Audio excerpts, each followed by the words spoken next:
justice. To cinema audiences around the world, he's tough, brutal and unforgiving. To friends and family, he's sincere, compassionate and a man of principle.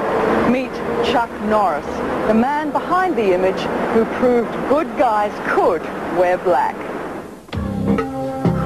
Many of the young moviegoers that sit riveted through his films might not realize that Chuck Norris was a world champion martial artist before he was a movie star.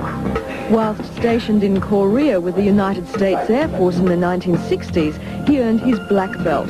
Just for the record, Chuck Norris was the undefeated world middleweight karate champion from 1968 until his retirement in 1974.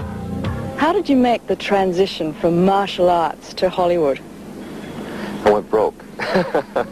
I lost my schools, my karate schools, on a business transaction. I'd actually sold my schools to a large company with the expectations of going nationwide. And it didn't work out that way, and I went broke. And so I was teaching private lessons to support myself and my family. And Steve McQueen was one of my students. And he said, well, what are you going to do now that you no longer have karate schools? And I said, I don't know yet. He said, well, have you thought about acting? I said, acting? I said, I've never even done a high school play, you know. So I called up the acting schools in Hollywood, and they're expensive, and I had no money. I was flat broke.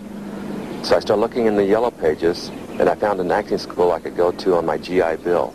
So that's how I started acting schools, on my GI.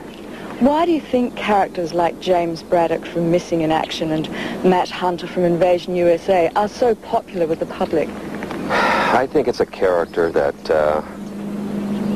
a lot of us would like to be. A guy who doesn't look for trouble, but put into that position and forced into it, he can deal with any situation, whether it's physical, psychological, or mental.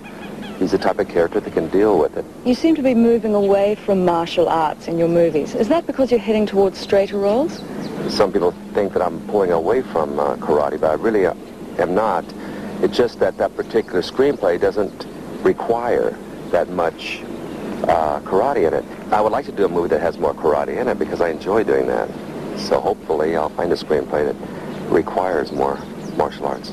With titles like Forced Vengeance and An Eye for an Eye, what sort of influence do you think your movies have on young people? The families in the States realize that my films have a certain philosophical meaning in my movies. My character, again, is not a man who goes out looking for trouble or is trying to instigate violence. Movies that provoke violence, I think, is not good. And I don't get into blood and guts. I don't get into gore. I consider my movies more of an action type thing than a violent type of a situation. Filming movies is a business, and I don't take it that serious. You're a champion athlete, you're a movie star, you're a man with a social conscience. What would you like to be remembered for most?